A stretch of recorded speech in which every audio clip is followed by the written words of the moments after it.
ताज्या आणि सुपरफास्ट बातम्या पाहण्यासाठी स्वराज्य न्यूज मराठीला सबस्क्राईब करा आणि बेल बटन प्रेस करा।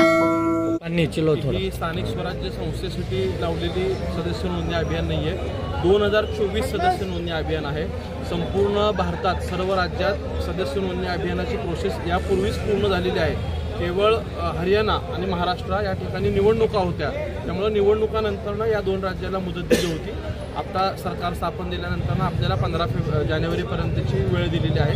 काल 5 तारखेला मेगा अभियान होतं। त्या मेगा अभियानमध्ये सर्वांना एकाच दिवशी सर्व आमदार असतील, खासदार असतील यांना मतदारसंघात जाऊन बूथप्रमाणे जसे निवडणुकीला आपण बूथ कन्सेप्ट वापरतो त्याप्रमाणे सदस्य नोंदणी करण्याची सूचना होत्या। काल शहरात झाली, त्यात शहरमध्ये विधानसभेत आपण सदस्य नोंदणी प्रक्रिया यशस्वीपणे पूर्ण केली होती। त्याचा काही कालावधी ठरलाय का? कोर्टात आहे प्रक्रिया, कोर्टाचं कोर्ट आदेश देईल त्याप्रमाणे होतील। आज आपल्या वरिष्ठांकडून सातत्याने सांगितलं ते 2 महिने 3 महिने अशा पद्धतीची वल्गना केली जाते, कशा पद्धतीने बघतो? साधारणतः मार्च एप्रिल असं टेंटेटिव्हली अपेक्षित आहे, कारण का आता 4 तारखेला बोर्डावरती होती, पुन्हा तारीख पुढे गेलेली आहे। त्याच्यानंतर 1-2 तारखेत जर निकाल झाला तर प्रिपरेशन राहायला सांगितलेलं आहे करून ऐनवेळेस, म्हणजे ऍक्शन मोडवर आले का कोर्ट? त्याच्याबाबतला डे 1 आहे।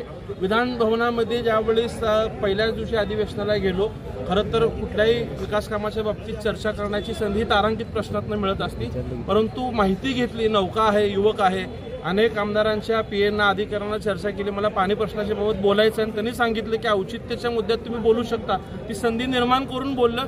डे 1 पासून काम करतोय, आपलं सगळ्यांचं वेळोवेळी मार्गदर्शन मिळालेलं आहे आणि त्यातनं निश्चितच आपण शहरासाठी चांगलं काम करूया।